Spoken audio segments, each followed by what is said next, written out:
إلا وأنتم مسلمون.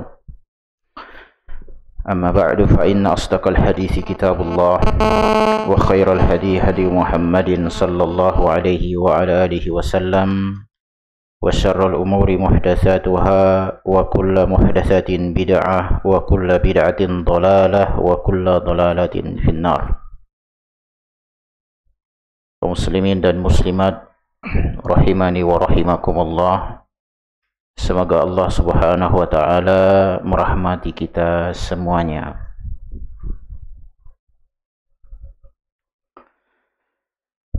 Apabila kita membiarkan diri kita di atas kejahilan, tidak belajar,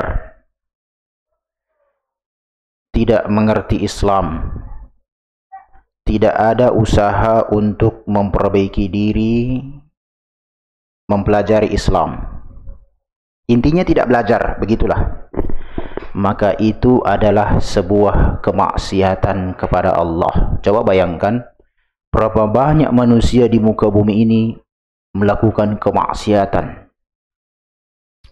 Maksiat itu jangan berpikir yang sepakat seluruh dunia, merampok, korupsi, yang memang seluruh manusia sepakat di situ. Jangan, ya itu maksiat. Tetapi bukan itu saja maksiat. Maksiat terbesar apa? Kesyirikan, bid'ah. Termasuk tidak mempelajari ajaran Islam, membiarkan diri kita tidak memiliki ilmu tentang masalah ini, karena kita dilahirkan nggak berilmu, maka kita telah pasrah di atas kemaksiatan. Mana dalilnya? Dalilnya firman sabda Rasulullah sallallahu alaihi wasallam dalam sebuah hadis,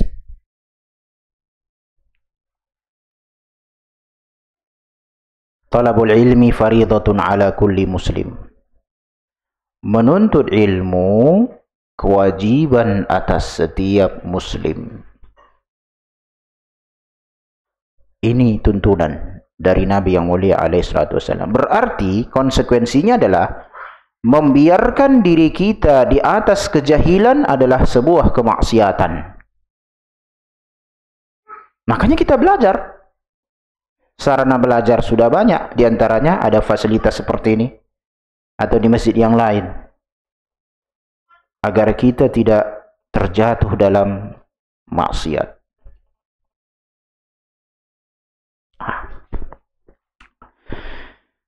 Di antaranya yang lain, agar kita tentu tidak meremehkan ajaran Islam atau membuat versi sendiri tentang Islam. Dan ini banyak. Bahkan salah seorang saat ini yang lagi populer, yang memimpin pesantren, katanya yang terbesar di Asia Tenggara, saya bilang kurang kerjaan. Ya, orang jahil kelas berat berbicara tentang agama Islam yang telah sempurna. Ini bahasa kita bagaikan timun jumpa durian. Dia timunnya, nggak ada manfaatnya. Apa yang dia dapatkan? Saya juga berpikir, apa yang dia dapatkan begitu? Nggak dapat apa-apa. Ya, nggak ada. Bahkan sering saya sebutkan, seandainya manusia memuji kita, dipuji manusia kita, coba pikirkan, kita dapat apa kan gitu? Pujian orang kita dapat apa? Ya, nggak dapat apa-apa. Pujian Allah yang penting. Atau persaksian kaum muslimin, yang sah, yang soleh maksud saya. Ya, karena dalam sebuah hadis yang sah, apabila kaum muslimin adalah saksi atas seseorang apabila manusia, tentu dalam hari ini adalah orang-orang yang saleh, yang ngerti agamanya, mempersaksikan seseorang dia berhak masuk surga, maka wajib baginya surga. Ya, karena kaum muslimin saksi di muka bumi ini. Tentu kaum muslimin yang saleh maksud kita, yang berjalan di atas ajaran Islam. Kemudian ikhwani dan akhwat, kita masuk ke bab yang cukup penting, ya. Babnya pun hadisnya cuma satu, ya. Biasanya bab banyak hadis, ini cuma satu hadisnya, namun panjang. Nah, hadis ini akan mengajarkan kepada kita sikap kita terhadap ajaran Islam.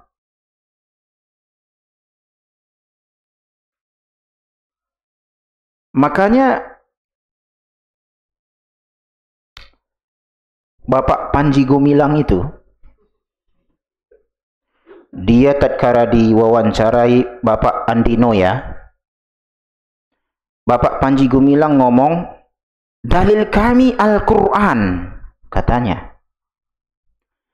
Dahulu dah kita sebutkan, seluruh aliran menyimpang hanya berdalil dengan Al-Quran. Gak ada pakai hadis. Tanyakan seluruh aliran menyimpang, pasti hanya memakai Al-Quran. Kenapa dia gak memakai hadis? Karena hadis penjelas Al-Quran. Hadis akan membatalkan keyakinan dia. Salah satunya ini. Kalau dia baca hadis ini, udah selesai. Riwayat Muslim. Apa rupanya? Kita baca. Judulnya. Bab fi wujubil inqiyadi li hukmillah. Bab kewajiban tunduk kepada hukum Allah. Wa ma yaquluhu man du'iya ila dzalika, dan apa yang diucapkan oleh seseorang yang diajak untuk berhukum kepada Allah. Disebutkan hadis, disebutkan Al-Quran, dijelaskan penjelasannya sesuai pemahaman salaf. Diseru kita kembali kepada Al-Quran dan hadis. Titik, enggak titik. Sesuai pemahaman salaf. Karena semua ayat atau hadis yang sah dari Rasulullah, berbeda pemahaman kita dengan pemahaman sahabat dalam memahami Al-Quran dan hadis tersebut, siapa yang salah? Kita.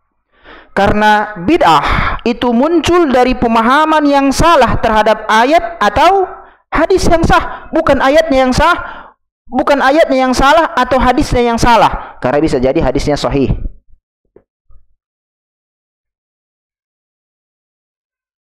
Jamaah tabligh berdalil dengan ayat untuk khuruj. At-Taubah ayat 2. Tasawuf pun berdalil dengan surat Al-Jin ayat 13. Kalau saya enggak lupa 13-16. Tentang tarekat adalah Islam. Wa allau istaqamu 'ala tariqati la asqainahum ma'an ghadaqa. Nah, ini tarekat kata dia. Takfiri juga melakukan hal yang sama, mengkafirkan kaum muslimin dengan Al-Quran. Tidak pakai hadis. Ya. Termasuk begini yang di era modern. Nggak apa-apa, suara saya cukup keras rupanya, betul. Cuma nggak masuk ini kan begitu. Singopodium kan gitu. Ya. Udah makin keras. Jadi saya turunkan. Termasuk begini.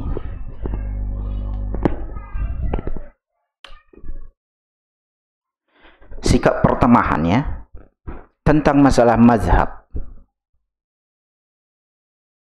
Boleh tidak bermazhab? Boleh. Wajibkah? Tak wajib.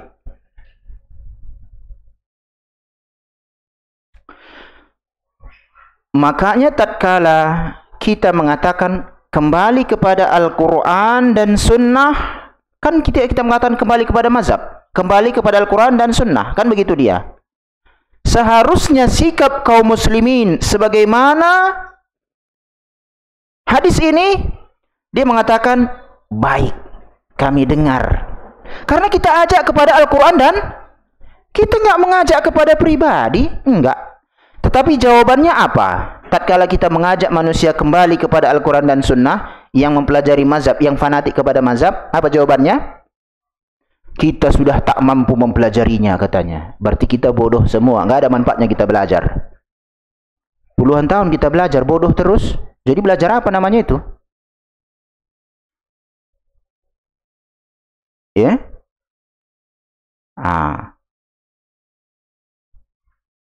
Berarti dia nggak paham dengan hadis ini. Meskipun kita tidak bermudah-mudahan. Tatkala kita menyampaikan sesuatu, ada salaf kita di situ, pendahulu kita. Kita nggak menyendiri dalam masalah ini. Kata Imam Ahmad, "Iyyaka an tatakallama fi mas'alatin laisa laka fiha imamun." Berhati-hatilah atau jauhilah ya engkau berbicara tentang satu permasalahan yang engkau tidak memiliki pendahulu dalam masalah itu. Betul, kalau kita berbicara nggak ada pendahulu kita dalam masalah ini, menyimpanglah kita kalau bukan seorang mujtahid. Kalau mujtahid dia bisa berijtihad dengan alat-alat ijtihad. Dan umumnya hampir seluruh permasalahan yang muncul itu sifatnya berulang. Sehingga sudah ada ulama berpendapat di situ. Ya, sudah ada ulama berpendapat di situ. Tinggal lagi ahli ilmu di kemudian hari dengan ijtihad sesuai kapasitas keilmuan yang ada pada dirinya, memilih pendapat A, B, C sesuai dengan kuat tidaknya alasan-alasan para imam tersebut di sisinya. Tapi intinya adalah kembali kepada Al-Quran dan hadis. Tidak kembali kepada imam mazhab. Ya? Nah, makanya di sini diberikan judul oleh Imam Nawawi. Imam Nawawi ini kan kalau saya perhatikan dijadikan tameng oleh orang-orang yang bermazhab, yakni mengajak kembali ke mazhab Al-Imam Syafi'i. Imam Nawawi dijadikan tameng. Kuat, yakni saya sangat yakin Al-Imam Nawawi akan berlepas diri dari mereka nanti di akhirat. Imam Nawawi tidak pernah memerintahkan ikuti saya, kata dia. Nggak ada di kitab-kitabnya itu dikatakan ikutilah saya. Imam Nawawi berijtihad. Bagi para ahli ilmu muttabi yang sudah mengerti dalil, dia bisa melihat dalil. Konon lagi yang sudah sampai pada derajat ulama, ahli ilmu rabbani. Mungkin nggak dia keluar dari pendapat Imam Nawawi? Mungkin. Kenapa tidak? Imam Nawawi kan nggak Rasul. Nah, itu maksud kita ini adalah agar kita juga jangan menyempitkan ilmu. Al-ilmu la yaqbalul jumud. Ilmu itu tidak menerima kekakuan. Tidak boleh kita statis di situ aja. Seakan-akan nggak ada pendapat yang lain. Kalau ada pun pendapat yang lain, pendapat ini yang benar ini, kata dia. Ini kan udah statis. Makanya salah satu penyebab kemunduran kaum muslimin fanatik kepada mazhab. Di sini di judulnya dikatakan bab wajibnya. Imam Nawawi yang mengatakan wajib tunduk kepada hukum Allah. Dan apa yang diucapkan oleh orang yang diajak ke hukum Allah tersebut, dan apa yang diucapkan oleh seseorang yang diperintahkan untuk beramar ma'ruf nahi mungkar, apa yang diperintahkan, apa yang dia ucapkannya, kan begitu, ya. Al-Imam Nawawi rahimahullahu ta'ala membawakan 2 ayat dan 1 hadis dalam bab ini. Beliau memulai dengan firman Allah tabaraka ta'ala dalam surat An-Nisa ayat 65. Fala wa rabbika la yu'minuna, sesungguhnya demi Rabbmu, ya, la yu'minun, mereka tidak beriman, hatta yuhakkimuka, sampai mereka berhukum kepadamu, fima syajara bainahuma, dalam perkara yang mereka berselisih. syajara bainahum, yang berselisih di antara mereka, kepada Rasulullah. Al-Quran turun kepada Rasulullah. Hadis adalah perbuatan, ucapan, tindakan Rasulullah. Thumma la yajidu fi anfusihim, kemudian ketetapan atau keputusan tersebut yang bersumber dari syariat tidak ada di hati mereka itu merasa keberatan, harajan mimma qadaita, dari apa yang engkau tetapkan, putuskan, wa yusallimu taslima, dan mereka menerimanya dengan penuh penerimaan. Ayat Allah yang memerintahkan kita seperti itu. Ini manhaj dalam beragama. Ya? Manhaj dalam beragama, dalam menyikapi keberadaan ulama, menyikapi ijtihad para ulama. Tidak dinafikan ijtihad mereka, tetapi tidak pula dijadikan ijtihad mereka sebagai dalil. Sebagaimana dahulu saya sampaikan, menghormati ulama kaum muslimin itu tidak dengan cara menerima semua hasil ijtihadnya. Sebagaimana menolak pendapat para imam dengan bukti valid dari Al-Quran dan hadis, dan kita tidak menyendiri di situ, bukan berarti meremehkannya. Ini kunci hatta dalam memahami mazhab. Kalau nggak keluar kita dari mazhab, berarti kita mengatakan mazhab ini yang benar. Udah, inilah Islam itu. Mazhab bukan Islam. Harus dibedakan itu.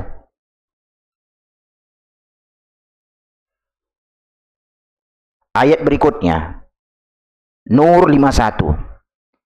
Innama kana qaulal mu'minin, sesungguhnya perkataan atau ucapan atau jawaban orang-orang yang beriman, idza du'u ilallahi wa rasulihi, apabila diajak untuk kembali kepada Allah, Al-Quran, dan Rasulnya, hadis yang sah, liyahkum bainahum, agar Rasulullah berhukum di antara mereka, an yaqulu, maka mereka itu semua, kita kaum muslimin, mengucapkan sami'na wa ata'na, kami dengar, kami taat.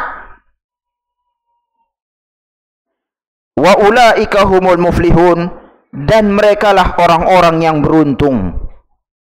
Ini enggak kita sebutkan dalilnya, ustaz kami pun tahunya itu, ulama ini pun tahunya itu. Kalau enggak tahu dia enggak mungkin kayak gini pendapatnya. Enggak mungkin ulama kami enggak ada dalilnya, kata dia. Sudah jelas disebutkan dalil, sebutkan hadisnya, diberikan bagaimana pendapat para sahabat dalam masalah ini. Kan standar kita kan harus kita paparkan itu kepada sahabat. Ingat, sebetulnya ya tentu kita tidak bermudah-mudahan dalam masalah ini. Produk hukum kita jangan jadikan sebuah produk hukum dari ulama setelah generasi salaf sebagai sebuah bentuk pembenaran. Cuma itu fungsinya hanya sebagai informasi kepada kita bahwasanya ada pendapat seperti itu. Bukan berarti tatkala ada pendapat seperti itu kemudian kita pegang dan kita amalkan seakan-akan pendapatnya adalah dalil. Ini yang salah.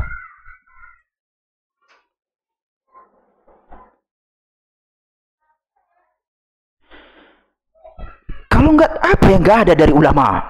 Oleh karena itu ada namanya qaulus sadz, pendapat yang ganjil. Ya, dan ini berat di era sekarang, yakni berbagai macam pendapat ulama ada. Dan apabila mereka seorang mujtahid, mereka akan mendapatkan pahala. Bagi penuntut ilmu, dia tidak menjadikan produk ijtihad tersebut sebagai sebuah dalil, tetapi dimintakan dalilnya. Caranya adalah tatkala para ulama berdalil dengan Al-Quran, berdalil dengan hadis yang sah, dilihat kenapa generasi salaf tidak mengeluarkan produk hukum sebagaimana alim ini mengeluarkan produk hukum. Berarti ada yang luput dari generasi salaf, dan itu nggak mungkin. Karena Lau kana khairan lasabaquna ilaihi. Kalau seandainya amalan itu baik, niscaya generasi salaf telah mendahului kita dalam masalah ini melakukannya. Oleh karena itu generasi-generasi dalam yakni para tabi'in sering mengatakan, berhentilah kalian di mana mereka berhenti. Barang siapa ingin meneladani, maka teladanilah orang yang telah meninggal, kata Abdullah bin Mas'ud. Ulaika ashabu Rasulillah. Siapa mereka? Mereka lah para sahabat. Alasannya apa? Karena orang yang hidup ini enggak aman fitnah, enggak aman bagi dia penyimpangan. Dia masih hidup. Maka generasi yang sudah dipuji oleh Allah dalam Al-Quran adalah generasi yang sudah meninggal. Dan mereka enggak akan lagi hidup di muka bumi untuk mendatangkan pendapat baru, karena mereka sudah meninggal. Mereka sudah wafat tapi meninggalkan Islam yang telah diridhoi oleh Allah. Tugas kita adalah melihat apa yang mereka tinggalkan, kemudian dipampangkan kepada orang yang masih hidup, siapapun dia. Jangan dibalik. Orang yang masih hidup dipampangkan kepada para generasi yang sudah wafat dengan alasan humur rijal wa nahnu rijal. Mereka laki-laki, kami pun laki-laki. Memang betul. Cuma mereka laki-laki yang sudah dipuji dalam Al-Quran, dipuji oleh Rasulullah, sebagian individunya sudah dijamin masuk surga. Kita laki-laki yang gimana sekarang ini? Nggak ada yang muji.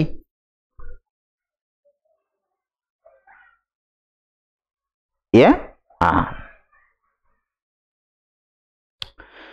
Wa fihi minal hadis hadits Abi Hurairah al-madhkura fi awalil bab qablahu. Kemudian Imam Nawawi di dalamnya masalah ini ada hadis-hadis. Ada juga hadis Abu Hurairah yang disebutkan di awal bab sebelumnya, yakni wa ghairuhu minal hadis, dan selainnya dari hadis-hadis, kata Imam Nawawi. Kemudian di sini disebutkan satu hadis yang cukup panjang. Al-Imam Muslim membawakan hadis ini yang sampai sanadnya kepada Abu Hurairah radhiyallahu anhu qala lamma nazalat ala Rasulillah. Lihat bagaimana sikap sahabat, ya. Sikap sahabat terhadap Islam, sikap sahabat terhadap ayat, ya. Tatkala diturunkan kepada Rasulullah SAW surat Al-Baqarah ayat 283. Jadi para sahabat itu memperhatikan apa yang diturunkan, ditanya kalau nggak paham. Kalau mereka paham merasa berat, ditanya lagi kepada Rasulullah. Sehingga tidak ada satu ayat pun yang para sahabat tidak tahu cara mengamalkannya. Tidak ada yang keluar dari Rasulullah, baik ucapan, perbuatan, atau persetujuan Rasulullah yang para sahabat itu tidak tahu. Makanya benar para ulama mengatakan semua produk hukum yang berbeda dari produk hukum para sahabat dengan dalil yang sama, maka produk hukum setelah produk hukum para sahabat bid'ah.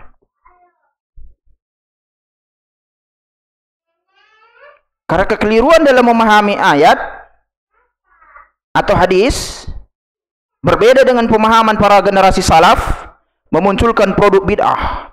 Namun harus kita pahami,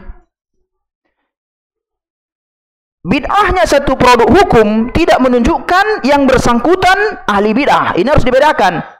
Karena salah dalam memahami, dibilangnya ini bid'ah, berarti ulama itu pun bid'ah, kata dia. Siapa yang bilang seperti itu? Ya, ijtihad keliru, produknya bisa jadi bid'ah. Tetapi para ulama tatkala berijtihad keliru, dia dapat pahala satu, bukan pula jadi ahli bid'ah. Siapa bilang seperti itu? Ya.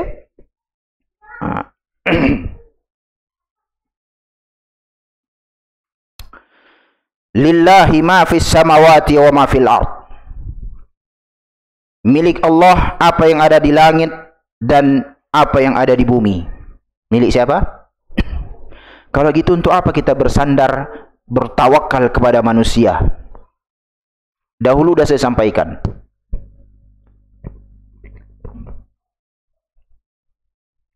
Terkadang manusia ini sangat bersandar kepada orang yang menggaji dia, perusahaan, dan lain sebagainya. Dah, coba analisis saja uang kertas yang sampai ke rekening kita itu. Dari apa uang kertas itu? Anggaplah kayu jati.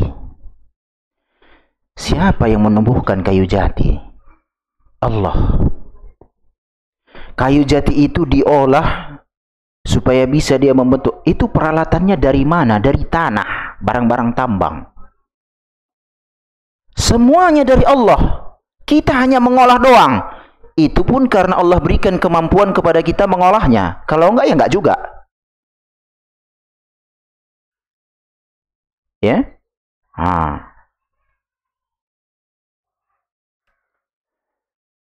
Wa in tubadu. Nah, di sini para sahabat mulai gelisah. Wa in tubadu ma fi anfusikum, jika kalian menampakkan apa yang ada di jiwa kalian.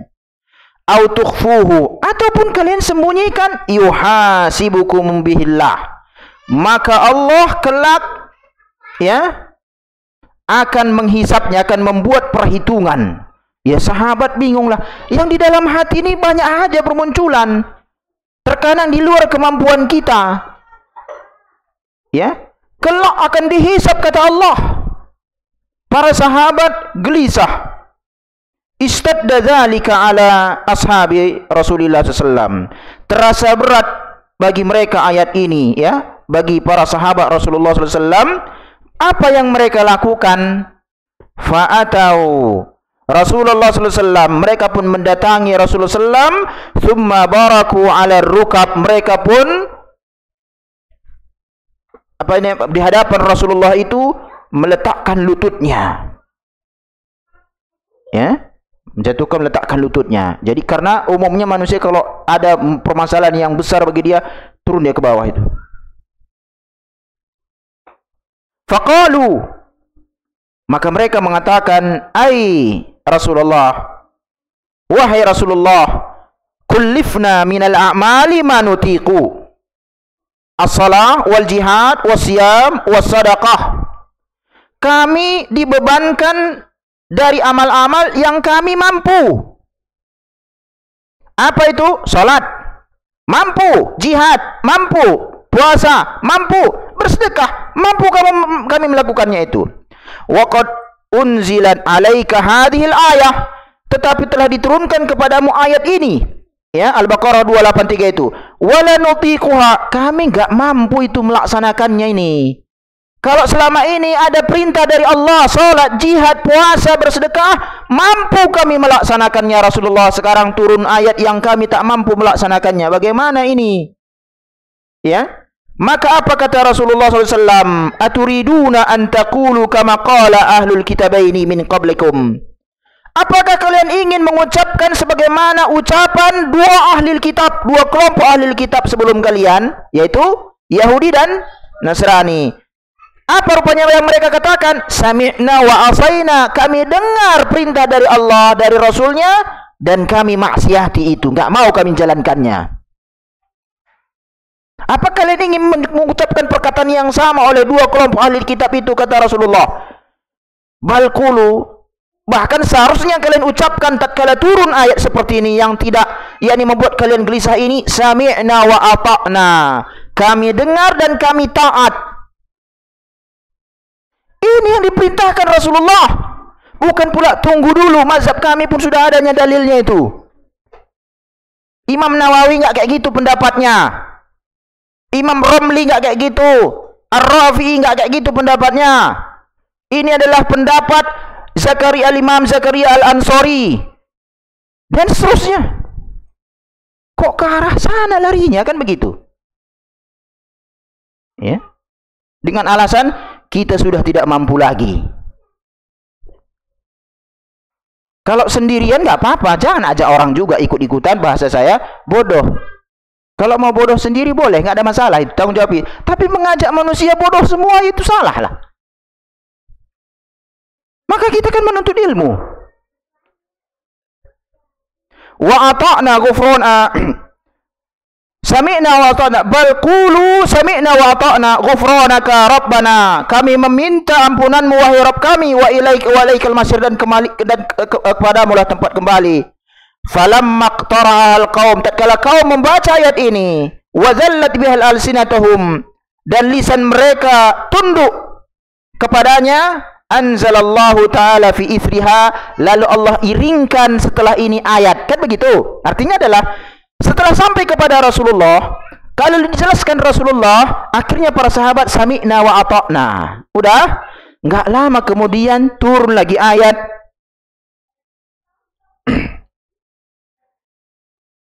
Amanar rasulu bima unzila ilaihi min rabbih wal mu'minun. Telah beriman Rasul dari apa yang diturunkan kepadanya dari Rabbnya, apa yang diturunkan Rabbnya kepadanya. Begitu juga orang-orang beriman mengimani apa yang diturunkan Allah kepada Rasulnya.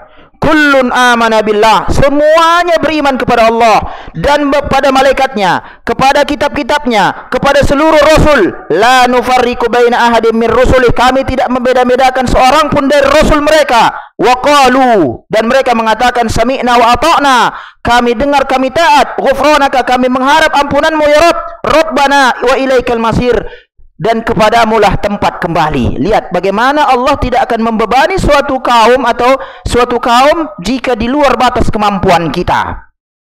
Falamma, atau di luar batas kemampuan orang tersebut. Falamma fa'alu dzalika nasakhallahu ta'ala. Tatkala mereka melakukan hal ini, dia mengatakan melakukan hal ini adalah sami'na wa ata'na, kami dengar, kami taat. Kalau enggak mampu, Allah lebih mengetahui sebatas mana kemampuan makhluknya, Allah ringankan, dinasakh dalam ilmu usul fikih. Dinasakh, dihapus. Fa anzalallahu azza wa jalla, lalu diturunkan Allah Subhanahu wa taala surah setelahnya, la yukallifullahu nafsan illa wus'aha. Allah tidak membebani jiwa kecuali sebatas kemampuan jiwa tersebut. Ini dia. Allah tidak membebani kepada kita, tidak diberikan taklif kepada kita kecuali sesuatu yang mampu kita laksanakan. Laha ma kasabat, bagi dialah pahala atas apa yang dia lakukan, wa 'alaiha maktasabat, dan atas dia juga dosa atas apa yang dia lakukan.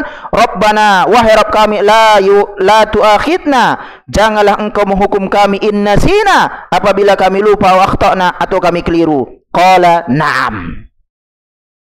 Iya. Rabbana wala tahmil alaina isran, wahai Rabb kami, janganlah engkau bebankan kepada kami sebuah beban, kama hamaltahu alal ladina min qablina, sebagaimana engkau bebankan kepada orang-orang yang sebelum kami. Qala na'am. Rabbana wala tuhammilna ma la taqata lana bih, wahai Rabb kami, janganlah engkau pikulkan kepada kami sesuatu yang kami tidak mampu memikulnya. Qala na'am. Ya, kita akan meminta. Qala na'am, ya. Wa'fu anna, maafkanlah kami. Waghfir lana, nanti kita jelas ini syarah yang sangat luar biasa dari Ibnu Utsaimin. Wa'fu anna, ampunilah kami, yakni maafkanlah kami. Waghfir lana, ampunilah dosa-dosa kami. Warhamna, rahmatilah kami. Ini masalah amal soleh. Kalau bukan karena rahmat Allah, kita nggak kumpul di sini. Anta maulana, engkaulah penolong kami. Fansurna, maka tolonglah kami, alal qaumil kafirin, atas orang-orang kafir. Bahkan atas syaitan, karena syaitan adalah ketuanya orang-orang kafir. Rawahu Muslim. Lihat ini. Apabila, secara ringkas, apabila seseorang mengajak kita kembali kepada Al-Quran dan hadis sesuai dengan pemahaman sahabat, maka kewajiban kita adalah sami'na wa ata'na. Apabila disebutkan kepada kita sebuah perintah dari Allah, maka kewajiban kita sami'na wa ata'na, bukan pula pikir-pikir dulu ini wajib atau sunnah. Apabila kita yakni disuruh meninggalkan satu larangan yang datang ke tanda Al-Quran dan sunnah, maka kita tinggalkan. Jangan pula tanya dulu ini haram atau makruh. Kan makruh doang, kata orang yang merokok.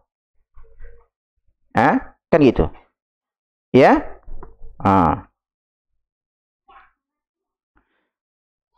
Kita lihat bagaimana penjelasan ahli ilmu dalam masalah ini.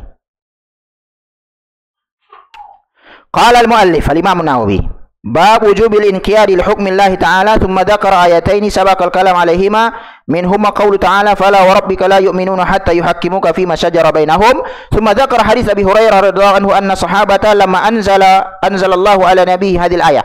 Kemudian Imam Nawawi menyebutkan satu hadis dari Abu Hurairah bahwasanya sahabat tatkala Allah menurunkan kepada nabinya ayat ini, wa in tubdu ma fi anfusikum wa tukhfu yuhasibukum bihillah. Apabila kalian menyembunyikan apa yang ada di jiwa kalian, ataupun apabila kalian menampakkan apa yang ada di jiwa kalian, ataupun kalian tutupi, maka kelak Allah akan memberi yakni melakukan perhitungan kepadanya. Maka beratlah bagi para sahabat apa yang enggak muncul dalam hati. Ya? Kabura zalika alaihim wa syaqqa alaihim dzalik. Maka para sahabat merasa ini yakni perkara yang besar, perkara yang berat. Lianna ma fi nafsi min al-hadits amrun la sahilalah. Karena seluruh urusan yang ada dalam jiwa berupa ucapan-ucapan atau angan-angan yang ada di dalam itu bagaikan lautan yang tak bertepi. Semua muncul, nggak bisa kita batasi itu di dalam hati ini. Makanya banyak orang menghayal dalam sholat. Sholat saja pun menghayal. Bawa sepeda motor bisa menghayal, bawa mobil dia menghayal nanti. Bisa muncul dalam hati. Hilang konsentrasi mau itu kan muncul dalam hati semua. Was-was segala macam. Ya?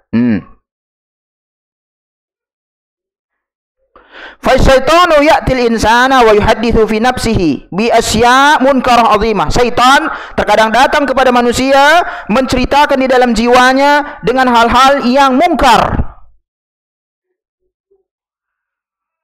Termasuk yang datang kepada Pak siapa tadi? Pak Panji Gumilang itu. Itu. Bukan yang lain. Kalau nggak siapa pendahulunya seperti itu? Nggak ada pendahulu. Dia menyendiri. Udah menyendiri bukan hal ilmu lagi. Ya?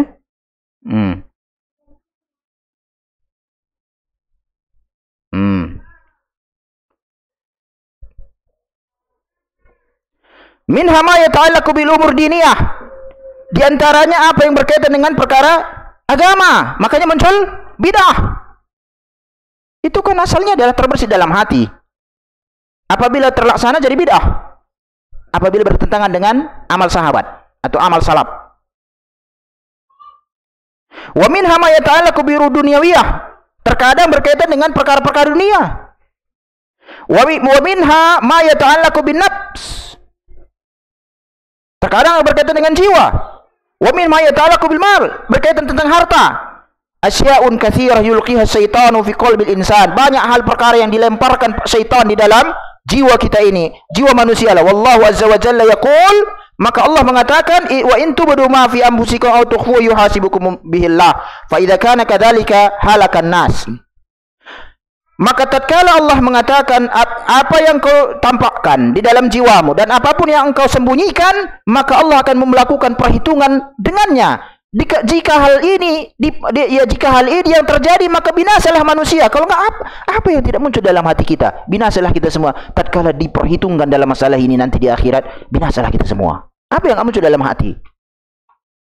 Maka para sahabat merasa berat dalam masalah ini karena orientasi hidup sahabat itu akhirat, nggak urusan dunia. Karena dunia ini nggak pernah sempurna. Makanya tatkala diturunkan ayat, mungkin barangkali pernah saya sampaikan di sini atau di tempat yang lain, al-yauma akmaltu lakum dinakum wa atmamtu alaikum ni'mati. Hari ini telah aku sempurnakan bagimu agamamu dan aku cukupkan atau sempurnakan bagimu nikmatku. Dalam haji wada. Kalau agama, okelah kita belajar dan mengetahui mana bid'ah. Nikmat, apa yang dimaksud dengan disempurnakan nikmat di sini? Ahli ilmu mengatakan kesempurnaan nikmat itu hanya ada di akhirat, nggak ada di dunia. Oleh karena itu, kalau seandainya ayat ini kita pahami apa adanya, kesempurnaan nikmat kita pahami di dunia, maka yang paling kaya seharusnya adalah Rasulullah, para nabi. Orang paling kaya. Ternyata enggak. Ya, ternyata kesempurnaan nikmat itu di akhirat. Maka kalau ada orang mencari kesempurnaan di dunia, nggak akan pernah dia dapatkan sempurna. Orang mungkin berangan-angan membeli mobil paling terbaru. Hari ini dibelinya, besok keluar model baru lagi. Kapan sempurnanya? Nggak ada. Nanti di akhirat. Itu yang sempurna. Ya, 50. 56.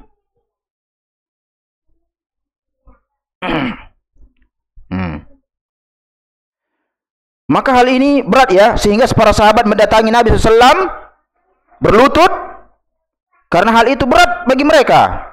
Ya, maka mereka katakan, wahai Rasulullah, kami diperintahkan perkara yang mampu kami laksanakan, salat, jihad, puasa, sedekah, ini mampu, boleh, bisa kami lakukan. Tetapi hal ini ya Rasulullah, ya kami diperintahkan dengan suatu hal di dalam ayat ini yang kami sebetulnya nggak mampu. Wa in tubdu ma fi anfusikum aw tukhfu yuhasibukum billah. Ini sangat berat. Nggak ada yang mampu melaksanakan hal ini. Nggak ada orang yang bisa menahan gejolak dalam jiwanya itu untuk tidak membicarakan hal-hal yang kelak dia akan dimintai pertanggungjawaban. Nggak ada yang bisa, karena ini di luar kemampuan kita yang muncul dalam jiwa. Nggak bisa ini ditahan, karena ini muncul. Cuma nanti disebutkan hadis, tidak dihukum oleh Allah selama pertama tidak diucapkan, yang kedua tidak dilakukan. Karena ini di luar kemampuan kita. Boleh saja ada rencana jahat dalam hati, tetapi selama tidak diucapkan, tidak dibukukan rencana itu, kemudian dilaksanakan, dia nggak akan dihukum oleh Allah Tabaraka wa Ta'ala. Karena ini di luar kemampuan kita hati ini. Ya. Maka Nabi SAW mengatakan, apakah kalian ingin mengucapkan sebagaimana diucapkan oleh para ahli kitab Yahudi dan Nasrani? Kami dengar kami bermaksiat, ingin seperti itu mau kalian ucapkan, kata Nabi yang mulia alaihissalatu wassalam. Karena Yahud diturunkan kepada mereka Taurat, ya. Ini adalah kitab yang paling mulia diturunkan setelah Al-Quran. Taurat itu kitab yang paling mulia setelah Al-Quran, ya. Kemudian Injil itu penyempurna Taurat. Taurat adalah kitab yang paling mulia setelah Al-Quran, ya. Injil itu sifatnya menyempurnakan Taurat, ya. Yahudi dan Nasrani mengatakan, kami dengar dan kami bermaksiat. Apakah kalian ingin menjadi seperti mereka? Maka hendaklah kalian ucapkan, kami dengar, kami taat. Ghufranaka, kami inginkan ampunanmu wahai Rabb. Wa ilaikal masir, dan kepadamulah kami kembali. Hakada, kita tutup surah Isa. Hakada yajibu 'alal muslim idza sami'a amrallah wa rasulahu an yaqul. Demikianlah bagi kita seorang muslim kewajiban kita apabila kita mendengar perintah dari Allah dan Rasulnya, hendaklah dia mengatakan sami'na wa ata'na, kami dengar dan kami taat. Ini ujian. Wa yamtathilu biqadri ma yastati'. Wa la yukallifullahu nafsan illa wus'aha, dan Allah tidak akan membebani suatu kaum kecuali jiwa kecuali sebatas apa yang dia mampu. Nanti kita lanjutkan insyaallah. Wassallallahu wasallama ala nabiyina Muhammad wallahu a'lam. Assalamualaikum warahmatullahi wabarakatuh.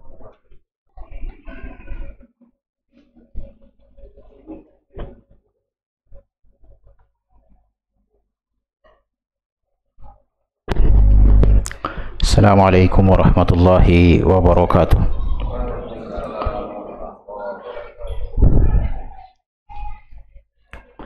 Alhamdulillah, wassalatu wassalamu ala rasulillahi, amma ba'du. Semoga Allah subhanahu wa ta'ala menggabungkan kita di dalam sabda Nabi kita yang mulia alaihi salatu wassalam, man yuridillahu bihi khairan yufaqihu fid din. Barang siapa yang diinginkan Allah kebaikan untuk dirinya, Allah pahamkan dia dalam urusan agamanya. Sebagaimana tentu kita berharap semoga Allah subhanahu wa ta'ala menggabungkan kita di dalam sabda Nabi kita yang mulia alaihi salatu wassalam, man salaka tariqan yaltamisu fihi ilman sahalallahu lahu bihi tariqan ilal jannah. Barang siapa yang meniti satu jalan untuk menuntut ilmu, Allah mudahkan bagi dia jalan menuju surga. Kita lanjutkan pembahasan hadis bab kewajiban untuk tunduk kepada hukum Allah. Kemudian di sini disebutkan katsirun minan nas al-yawm ya'ti ilaika yaqul. Mayoritas manusia di hari ini tatkala dia datang kepada kita mengucapkan innar rasul amara bikada. Hal huwa wajib wa sunnah? Sesungguhnya Rasul memerintahkan seperti ini. Ini maksudnya wajib atau sunnah? Nah begitu dia. Jadi beda sikap generasi salaf dengan sikap yang manusia zaman sekarang. Dulu generasi salaf diperintahkan oleh Rasulullah SAW, sami'na wa ta'na, kami dengar kami taat. Sekarang enggak, ini wajib atau sunnah, gimana nih jalankannya? Kan gitu. Ya, beda. Tetapi semua menginginkan surga Allah. Caranya pun tak sama dengan generasi yang sudah dijamin masuk surga. Wal wajibu annahu idza amaraka an taf'al. In kana wajiban faqad abra'ta dhimmah wa hasala khairan, wa in kana mustahabban faqad hasalta khairan aidan. Yang wajib bagi kita apabila diperintahkan, ya, maka hendaklah kita melaksanakannya. Apabila itu sifatnya wajib di kemudian hari, maka tanggungan kita telah selesai. Kita telah melaksanakan karena wajib itu sifatnya perintah yang wajib. Apabila sifatnya wajib, maka sungguh tanggungan telah kita laksanakan dan kita mendapatkan kebaikan. Jika di kemudian hari sifatnya mustahab, sunnah, maka kita juga telah mendapatkan kebaikan. Yang mana saja kebaikan. Makanya begini, bagaimana caranya Ustadz mengamalkan khilaf para ulama? Yang satu mengatakan sunnah, yang satu mengatakan wajib. Yang mana mau kita laksanakan? Saya ulangi biar dipahami ya. Salah satu pendapat yang terjadi silang pendapat para ulama tentang hukum salat berjamaah di masjid. Sebagian ulama mengatakan sunnah muakkad, sebagian ulama mengatakan wajib. Bahkan ada ulama sampai pendapatnya mengatakan rukun. Kalau nggak salat jamaah tak sah salatnya.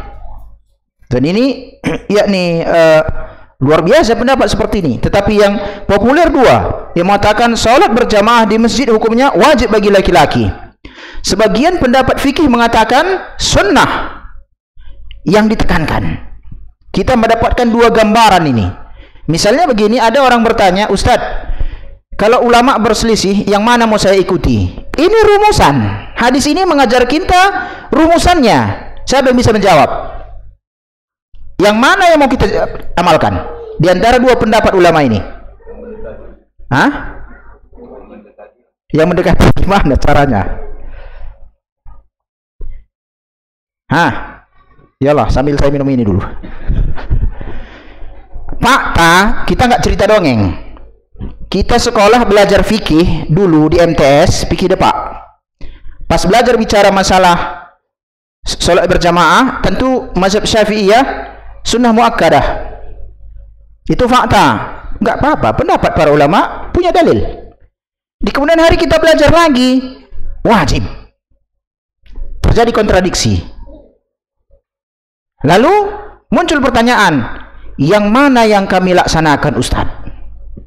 Saya belum mampu meneliti dalil. Bagi yang meneliti dalil boleh dia milih. Apa jawaban? Berdasarkan ini kita praktek sekarang. Ujian praktek.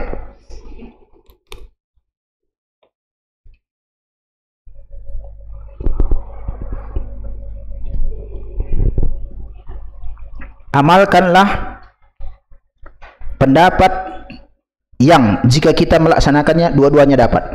Pendapat yang mana? Itu dia. Itu rumus. Tatkala kita memilih pendapat yang wajib, yang mengatakan sunnah dapat enggak? Otomatis lah. Karena sunnah di bawahnya. Tapi bagi yang memilih sunnah, ini kan sunnah doang, udah aku di rumah aja lah, sunnah aja kok. Maka dia enggak mendapatkan pendapat yang mengatakan wajib. Ini rumus. Ya. Yang mengatakan makruh dan haram rokok.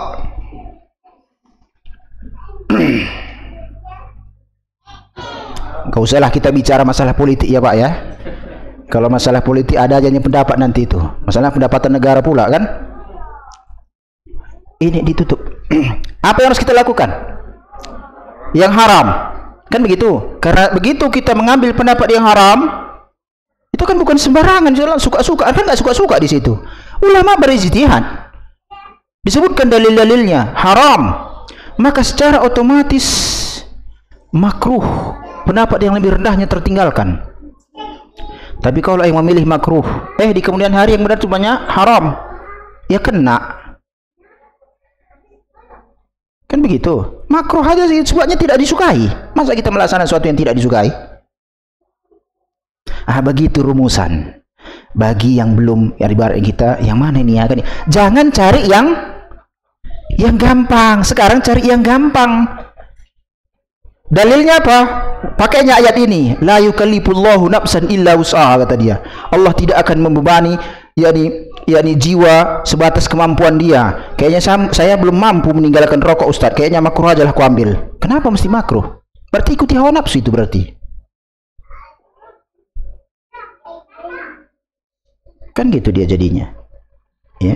Kecuali kalau dia seorang penuntut ilmu, dia merenungi dalil-dalil segala macam, dilihatnya sisi pendaliannya dari sisi usul fikih, ditelatani segala macam, kemudian sampai kepada dia satu kesimpulan, ini yang lebih dekat kepada kebenaran. Dia memilih itu, berarti dia telah berijtihad di situ.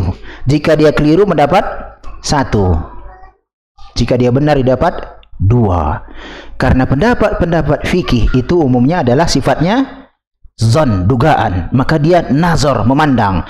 Ini alasannya kenapa masalah akidah tidak boleh diambil kecuali dari Al-Quran dan hadis. Ingat, masalah akidah itu hanya bersumber kepada Al-Quran dan hadis. Sedangkan masalah fikih boleh dari ijma', boleh dari kias, boleh istihsan, boleh masalah mursalah dan lain sebagainya. Karena sifatnya apa? Dugaan.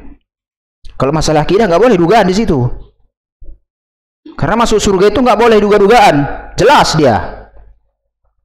Masuk surga neraka nggak boleh duga-dugaan di situ. Karena Rasulullah juga meninggalkan. Oleh itu masalah dalil dalam masalah akidah dia hanya diambil dari Al-Quran dan hadis. Karena itu masalah gaib di situ. Kalau fikih dia nazar, dilihat, dipahami, gitu. Jadi dugaan sifatnya. Makanya banyak dalil fikih. Adapun dalil untuk akidah Al-Quran dan hadis. Tak. Nggak mungkinlah kita sepakat kita tetapkan nama Allah. Orang kita nggak boleh. Yani ijma, manusia sepakat menetapkan nama Allah, sifat Allah yang diterima. Dari mana kita tahu nama dan sifat Allah? Dari dalil. Kalau nggak ada dalilnya, kita tidak tetapkan. Tetapi kita tidak tetapkan. Penetapan itu atas dasar adanya dalil. Kira-kira seperti itu. Ya, dari masalah akidah. Ya, karena sifat fikih ini sifatnya zon, dugaan. Oleh karena itu, ambil pendapat yang sifatnya apabila satu kita amalkan, dua-duanya dapat. Satu diamalkan, dua-dua pendapat itu terlaksana. Seperti tadi saya mengatakan sunnah, saya mengatakan wajib. Ambil yang wajib, dua-duanya pasti dapat. Toh dua-duanya mendapatkan kebaikan. Jika di kemudian hari yang hak ternyata yang wajib, kita sudah selesai.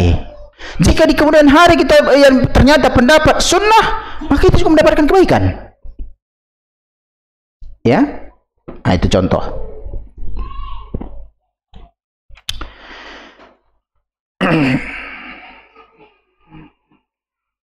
Wa in kana amma an taqul, adapun jika engkau mengatakan huwa wajib atau mustahab, ini wajib atau sunnah doang, wa tatawaqqaf 'anil amal hatta ta'rif, engkau berhenti beramal sampai engkau tahu hukumnya. Udah tahu ini perintah, kenapa enggak diamalkan? Tunggu dululah, enggak ngerti aku ini apakah wajib atau sunnah, katanya. Kan begitu. Maka ini tidak muncul kecuali dari orang individu pemalas yang tidak menginginkan kebaikan. Kalau kita menginginkan kebaikan, mau dia nanti kemudian hari wajib atau di kemudian hari tahu kita itu sunnah, kan dua-duanya kebaikan. Kenapa mesti tunggu dulu dilaksanakan yang mananya ini, kan gitu. Berarti dia tunggu, kalau sunnah doang nggak perlu aku amalkan. Akan begitu jadinya, berarti pemalas. Ya. La yuhibbul khair, dan dia juga tidak wala ziyadah fi, dia juga tidak ingin mendapatkan tambahan kebaikan di dalamnya. Amal insan alladhi yuhibbul ziyadah fil khair, adapun manusia yang menginginkan tambahan kebaikan, fahuwa idza alima amrullah wa rasul idza alima amrallahi wa rasulih qala sami'na wa ata'na thumma fa'al. Apabila adapun manusia yang menginginkan tambahan kebaikan, apabila dia mendengar perintah dari Allah dan Rasulnya, dia mengatakan saya mendengar, saya taat, dilaksanakan. Ya, dan dia tidak bertanya apakah ini kemudian hari wajib atau sifatnya hanya sunnah. Walihada, baru diuji, kan begitu. Kita kan mengajak manusia kembali kepada Al-Quran dan Sunnah, kembali kepada pemahaman generasi salaf, kembali kita mengkaji keilmuan Islam, kembali kita mentasfiyah wa tarbiyah, mengikuti sebagaimana konsep para ulama Rabbaniyun, tasfiyah, memurnikan ajaran Islam dari noda-noda kesyirikan dan bid'ah, dan mentarbiyah, mendidik kaum muslimin di atas Islam yang murni. Maka diuji dalam masalah ini, dalam masalah hadis ini, walihada lam na'lam, dan kita yakni tidak mengetahui anna sahabata kanu, bahwasanya sahabat dahulu idza amarahum Rasulullah sallallahu alaihi wasallam bi amrin qalu, apabila mereka diperintahkan oleh Rasulullah, maka para sahabat itu ngomong, ya Rasulullah, ala sabilil wujub am ala sabilil istihbab, ya Rasulullah, ini wajib atau sunnah. Enggak ada sahabat ngomong seperti itu, ya. Ma sami'na bihada, kanu yaqulun sami'na wa ta'na wa yamsun, ya. Kita tidak pernah mendengar yang seperti ini. Karena dari mana kita mengetahuinya? Dari kitab. Karena pendapat para sahabat dibukukan oleh para ulama di kemudian hari. Tidak ada yang terhilang, tidak ada yang tersembunyi tidak ada yang hilang dari ajaran Islam ini. Era mendapatkan ilmu dengan sanad itu dengan dua cara. Yang pertama, yang kuat hafalannya, maka dengan hafalan.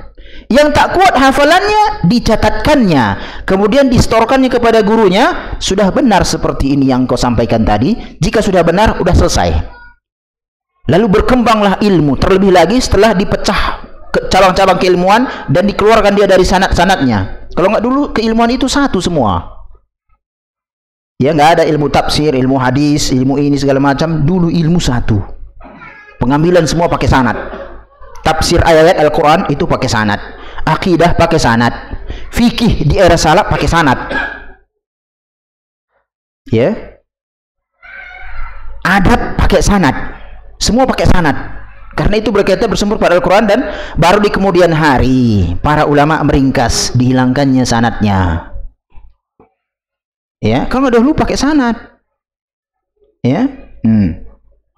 Maka hal inilah yang dihidupkan kembali oleh para asatizah kita. Tatkala ada pendapat seperti ini dari generasi tabi'in misalnya, udah pas, maka diteliti. Kalau disandarkan kepada tabi'in, berarti dari mana dia tahu itu?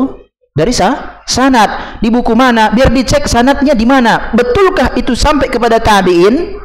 Jika betul sampai kepada tabi'in, tetap saja tidak jadi dalil.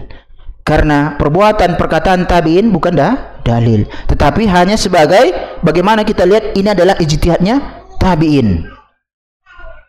Konon lagi enggak tabi'in, kan begitu.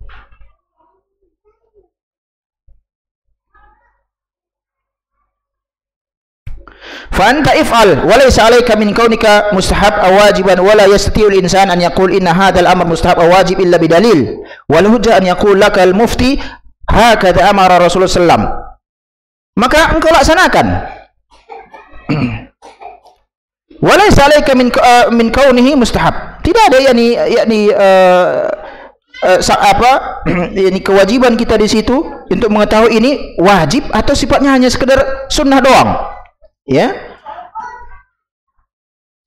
Dan manusia tidak akan mampu mengucapkan ini perkara wajib dan ini perkara dalil, ini perkara wajib, ini perkara sunnah, kecuali dengan dalil. Ingat ya, dalam masalah perintah kita nggak tahu ini wajib atau sunnah kecuali dengan dalil. Nggak bisa kita yang menetapkan sendiri.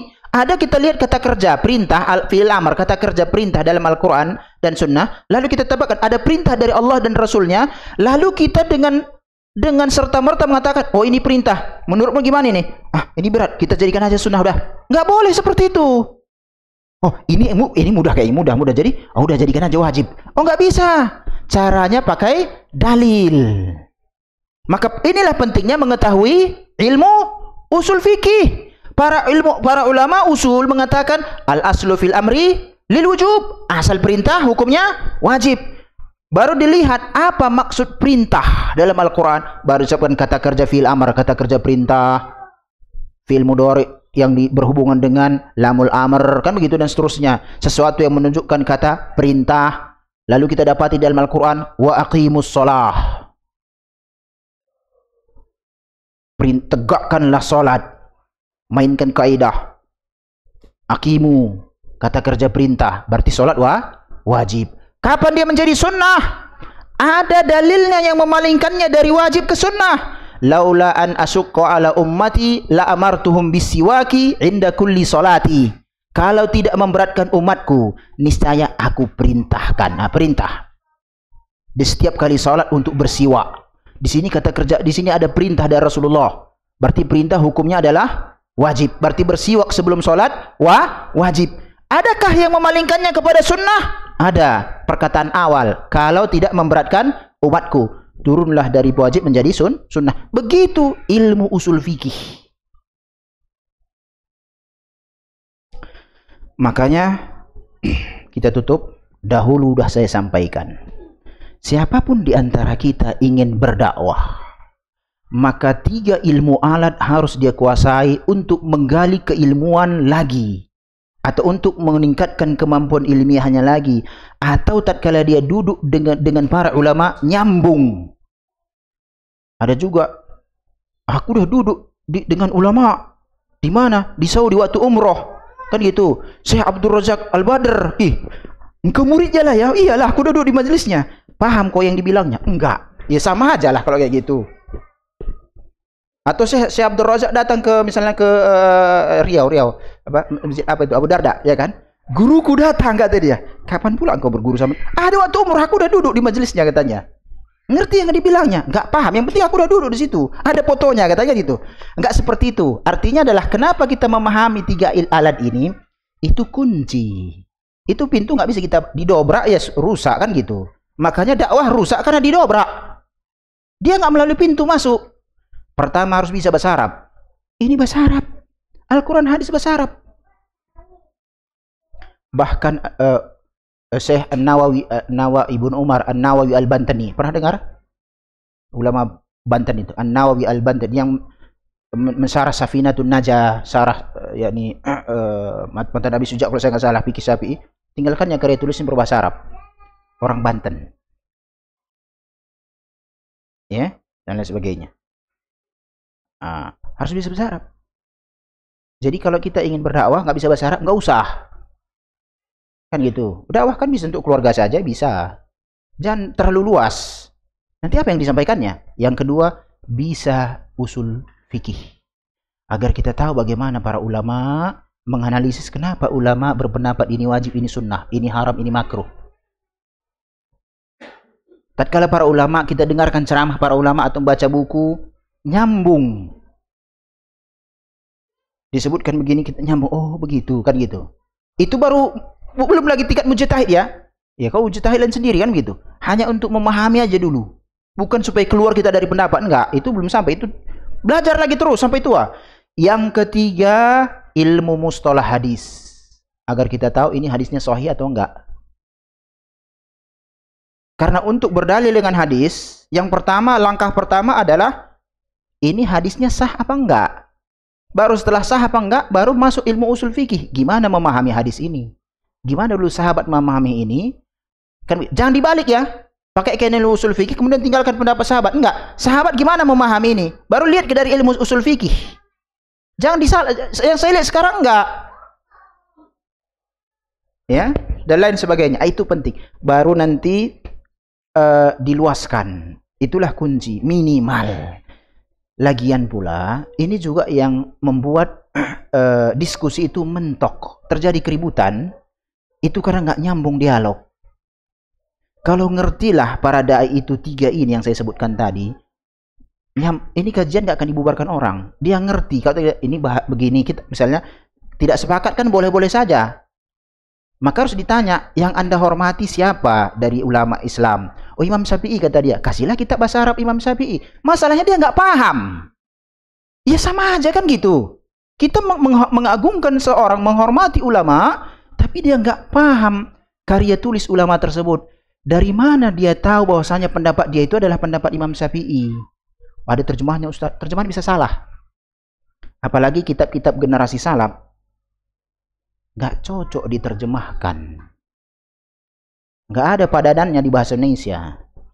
Akhirnya ini penyebabkan masuk pemikiran si penerjemah. Karena dia nggak ada terjemahan letterlet, yang ada terjemahan bebas. Letterlet nggak nyambung, nggak paham, nggak ngerti kita terjemahannya. Terjemahan ini terjemahan bebas, dia baru kita paham, diluaskannya. Kalau apa adanya diterjemahkannya, malah nggak nyambung, nggak ngerti. Kayak kita membaca novel roman Sultan Takdir Ali Sahbana, bahasa Suwandi tahun dulu dengan ejaan 73 beda. Kita lama apa? Kalau resensi anak sekolah ngeresensi bahasa Indonesia kan begitu. Apa yang dibahas apa ini kan gitu ya. Begitu kira-kira. Ya, ikhwani dan akhwat. Demikian yang bisa kita sampaikan di kesempatan kita hari ini. Insyaallah akan kita lanjutkan di pertemuan berikutnya, masih dalam hadis ini ya, masih ada yang belum selesai insyaallah pada kesempatan kita berikutnya. Wassallallahu wasallam ala nabiyina Muhammad wallahu a'lam. Assalamualaikum warahmatullahi wabarakatuh.